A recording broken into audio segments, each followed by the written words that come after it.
Cheryl e eu estamos juntos há 10 anos e nos casamos há 2 anos. Acabamos de comprar uma casa juntos, nem mesmo um mês atrás, e as coisas não poderiam ter começado com notas piores. Nos mudamos para uma pequena cidade no interior de Georgia chamada Waycross. Isso é tudo, sobre os detalhes que estou dando, para evitar qualquer mais possíveis problemas. Estamos em uma rua silenciosa com uma grande propriedade que fica em frente a um pedaço de mata de tamanho médio. Isso foi um dos fatores que realmente apelou para minha esposa e eu. Planejamos adotar um cachorro e criar filhos aqui, então queríamos uma grande propriedade para o cachorro e crianças brincarem. Nós dois trabalhamos em turnos semelhantes. Eu chego em casa por volta das 5 e ela chega em casa por volta das 6 na maior parte do tempo. As 2 primeiras noites na casa foram completamente normais.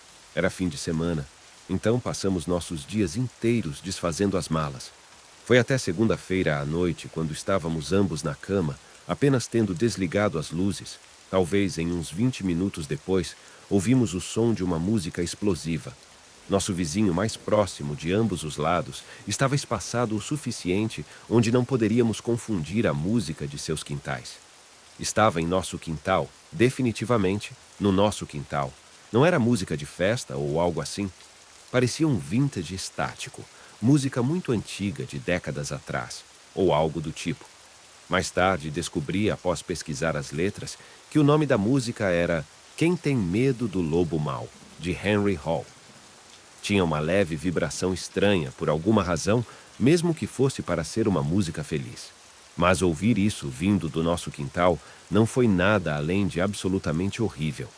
Ainda estávamos aprendendo sobre a casa, mas imaginei que deveria haver um interruptor de luz no quintal. Corri escada abaixo para a porta dos fundos e acendi os interruptores de luz ao lado da porta. Um deles acendeu as luzes do quintal. Não vi ninguém no quintal. Abri a porta e a música estava mais alta, obviamente. Mas quando entrei na grama, percebi que não estava vindo do quintal. Em vez disso, vinha da floresta. A música tocou até o fim enquanto eu estava lá fora, no quintal, parado ali olhando ao redor. Quando a música terminou, houve silêncio novamente. Parecia que alguém devia estar pregando alguma pegadinha estúpida de inauguração de casa, mas não foi apreciado. Voltei para minha esposa e contei a ela que provavelmente eram apenas algumas crianças tentando assustar os novos na cidade por qualquer razão. Ao ouvir-me dizer isso, percebi quão estúpido e estranho parecia. Porque alguém faria isso? Na noite seguinte, aconteceu de novo. Alguns minutos depois de desligarmos as luzes no quarto, a música de fora começou a explodir, desta vez muito mais alto. A música que tocava era aquela música que todo mundo já ouviu falar, On the Good Ship Lollipop. Cheryl e eu, mais uma vez, olhamos um para o outro, desta vez com genuíno desgosto e preocupação, porque esperávamos que fosse apenas uma coisa única, mas estava acontecendo de novo. Olhei pela janela e, desta vez, pude ver algo na grama. Não era uma pessoa, mas havia definitivamente algo lá fora. Eu disse à minha esposa que iria dar uma olhada. Ela disse que deveríamos apenas chamar a polícia, e eu disse que sim, vamos em 1 segundo. Fui lá com a mentalidade de que preciso estabelecer que sou o homem da casa, não apenas para minha esposa, mas para quem estava pensando que poderia mexer conosco só porque somos os novos na quadra. Quando estava no quintal, vi o objeto na grama. Era menor do que eu pensava, mas a música estridente e assustadora vinha dali. Percebi que era um velho rádio. Eu o desliguei e olhei para a janela para minha esposa, que estava observando. Eu segurava o rádio enquanto gritava que alguém estava brincando conosco, colocando a música ali. O que ela fez em seguida não foi algo que eu esperava. Em resposta a isso, ela começou a gritar meu nome para correr para dentro. Ela continuou correndo e gritando. Eu gritei, "Por quê?" E ela gritou de volta, "Há pessoas atrás de você!" Essa declaração fez meu coração bater mais forte e me virei para encarar a floresta. Vi 3 figuras com cerca de 1,80 m de altura, separadas um do outro, claramente de frente para a minha direção. Eles não estavam correndo para mim. Eles estavam ali parados. Eu gritei um palavrão e corri de volta para dentro de casa, batendo a porta atrás de mim. Minha esposa estava lá em cima, já chorando histérica. Eu disse a ela que chamaria a polícia e liguei. Eles chegaram, felizmente, não tanto tempo depois, mas o tempo que passamos esperando foi aterrorizante. Estávamos com medo de ouvir batidas em uma das portas ou janelas. Minha esposa e eu explicamos desesperadamente a situação para os dois policiais que chegaram. Mostrei a eles o rádio no chão e perguntei se poderiam levá-lo como prova. Eles também verificaram a frente da floresta com suas lanternas por alguns minutos, provavelmente apenas como um impedimento para as pessoas na floresta pararem com seu comportamento, se ainda estivessem lá.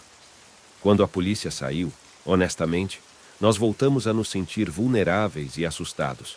Mas graças a Deus, as pessoas nunca voltaram. Pensamos em desistir da casa, mas tudo o que tínhamos investimos nela. E mesmo que nada parecido como aquelas noites tenham acontecido novamente, sentimos muito medo, principalmente minha esposa. Reforçamos as portas e as janelas da casa e estamos tentando ter uma vida normal. Tentamos acreditar que tudo foi uma brincadeira de mau gosto, algo apenas para nos aterrorizar.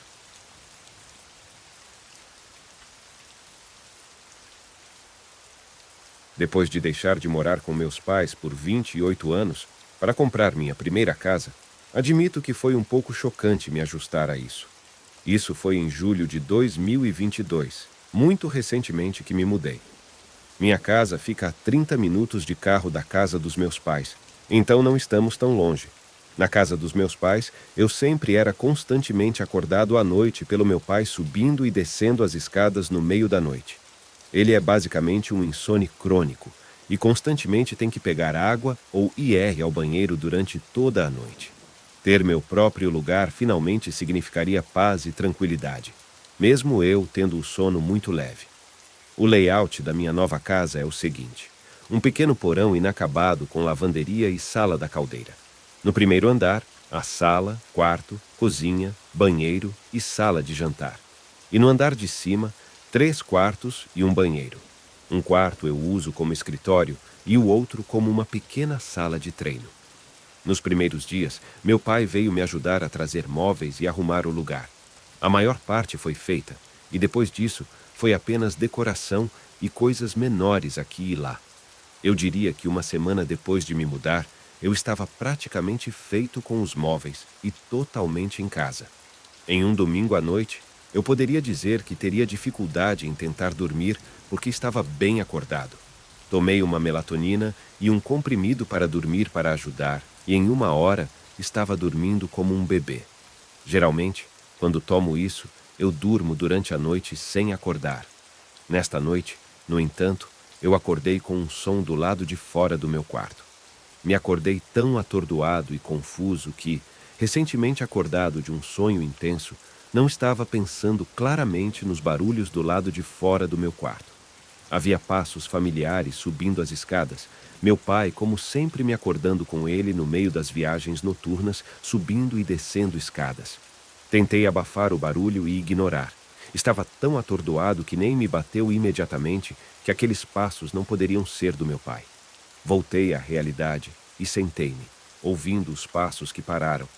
Agora, que estava completamente acordado, me perguntei se era uma alucinação auditiva, como se fosse apenas algo gravado na minha memória que eu ouvi na minha metade acordada. Afirmo que eu realmente gritei nervosamente: "Pai!" Não sabia o que estava esperando acontecer, mas ninguém respondeu de volta. Saí para o corredor do lado de fora do meu quarto e acendi as luzes de cada quarto por onde passei. Cheguei à escada e olhei escada abaixo para um homem alto com uma máscara na parte inferior, olhando para cima, para mim. Não parecia que eu estava realmente olhando para um intruso na minha casa. Não vi nenhuma arma nele, mas eu não estava disposto a lutar com ele. Gritei com ele para sair da minha casa, definitivamente com um tremor na minha voz. Acredite ou não, ele se virou e saiu pela porta da frente. Desci as escadas correndo para trancar a porta o mais rápido possível. Quando fui ligar para o meu pai, ouvi a porta dos fundos da minha casa se fechar. Havia uma segunda pessoa na casa que eu não vi. Eu estava em pânico. Meu pai ainda estava acordado, claro, porque ele nunca dorme. Ele perguntou por que eu estava ligando para ele e não para a maldita polícia. Ele me disse para me apressar, então liguei para a polícia. A operadora me fez 1 milhão de perguntas enquanto eu esperava. Fui entrevistado pelos policiais que chegaram. Me pediram uma descrição do roubo, o que eles roubaram, se alguma coisa, e em que direção eles saíram e qual veículo. Infelizmente, não pensei em assistir para vê-los ir embora, então não pude nem responder em que direção eles foram. Não consegui obter a descrição física, exceto que um deles era alto por causa da máscara. Na verdade, não parecia que eles roubaram nada, mas eu não tinha nada de valor real em exposição no primeiro andar. O método de entrada era uma janela da cozinha grande o suficiente para passar. Experimentar uma invasão domiciliar é algo que você sempre ouve falar nas notícias, mas nunca presume que realmente aconteceria com você, muito menos logo depois de você se mudar para a sua primeira casa. Eu gostaria de ter ajudado mais a polícia a identificá-los. Quero muito saber quem são aquelas pessoas e por que não levaram nada, sei lá. É algo perturbador pensar que aconteceu uma coisa dessas comigo. Agora, durmo com uma faca ao lado da minha cama e igual ao meu pai, andando à noite pelas escadas, atendo conferindo as portas e as janelas se estão fechadas.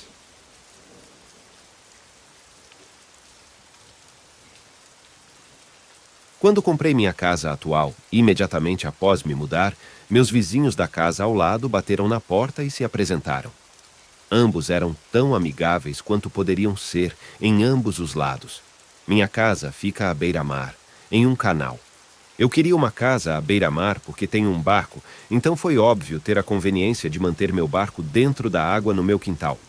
Uma casa em um canal, no entanto, significa sacrificar a privacidade no quintal, já que a casa do outro lado do canal para mim parece diretamente para o meu quintal. Desde o início, mesmo quando fui ver esta casa pela primeira vez, eu não era o maior fã da casa do outro lado do canal. Parecia que não tinha sido bem cuidada, e era meio que uma monstruosidade quando eu estava sentado no quintal. Por quase 2 semanas depois de me mudar, eu olhava pela minha janela antes de dormir todas as noites. Sempre via as luzes apagadas na casa do outro lado do canal. A casa estava sempre escura como breu. Eu me perguntei se talvez fosse uma segunda casa para quem possuía. Mas então, uma noite, as coisas mudaram. No mesmo dia em que meu irmão me ajudou a lançar meu barco na água e trazê-lo para minha doca no quintal, assim que estava prestes a fechar as cortinas do meu quarto, olhei para o outro lado do canal novamente. E desta vez, havia uma luz acesa na casa do outro lado do canal. Naquele quarto, que parecia ser uma sala de estar, na porta dos fundos, havia um homem parado lá olhando para fora. Então, afinal, alguém morava lá. O homem estava de calça de moletom e uma camisa de manga longa. Parecia ter uma cabeça cheia de cabelos grisalhos, baseado na aparência daquela distância. Ele parecia que poderia ter cerca de 50 anos de idade.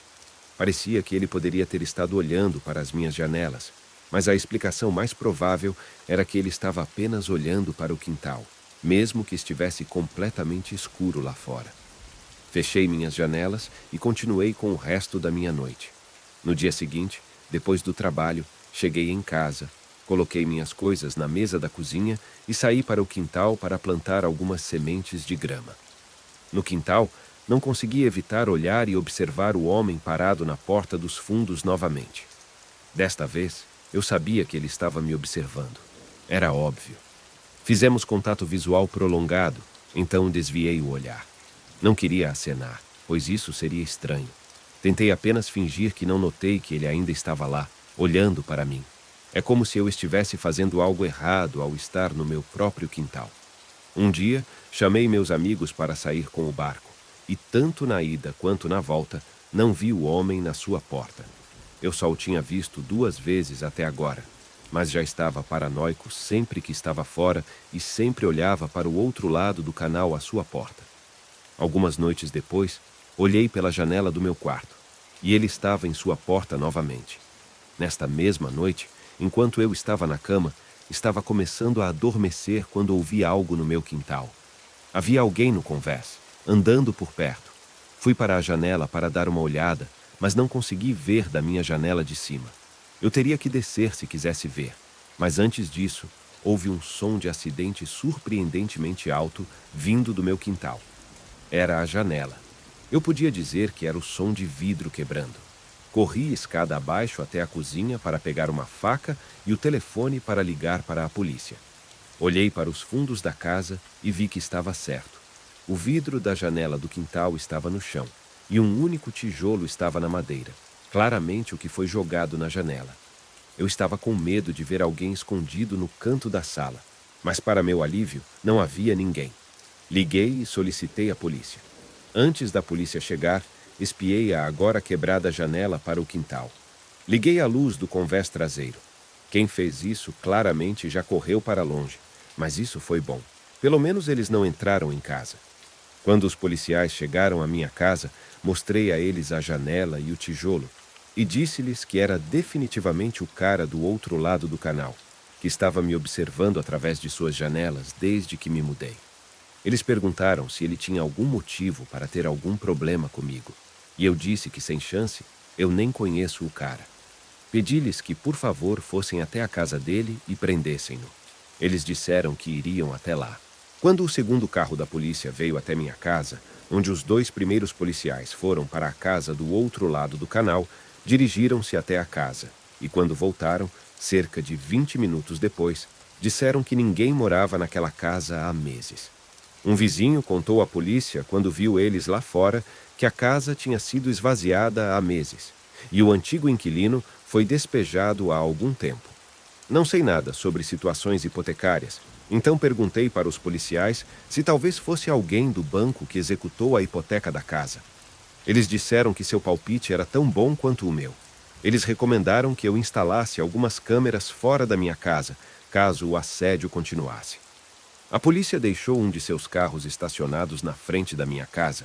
Acho que para me fazer sentir mais seguro após minha janela ter sido arrombada. Na próxima manhã, acordei cedo e fui até aquela casa. Tentei abrir a porta da frente e depois a porta dos fundos. A da frente estava trancada, mas a porta dos fundos estava destrancada.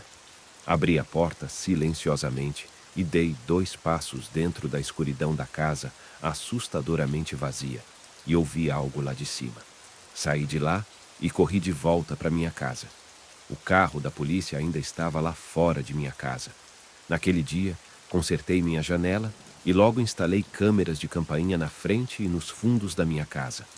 Não vi aquele homem em casa novamente. Eu ainda não sei se ele ainda está lá, quem ele é, se ele foi quem jogou o tijolo pela minha janela ou por quê. Bato na madeira. As coisas sempre estiveram bem desde então.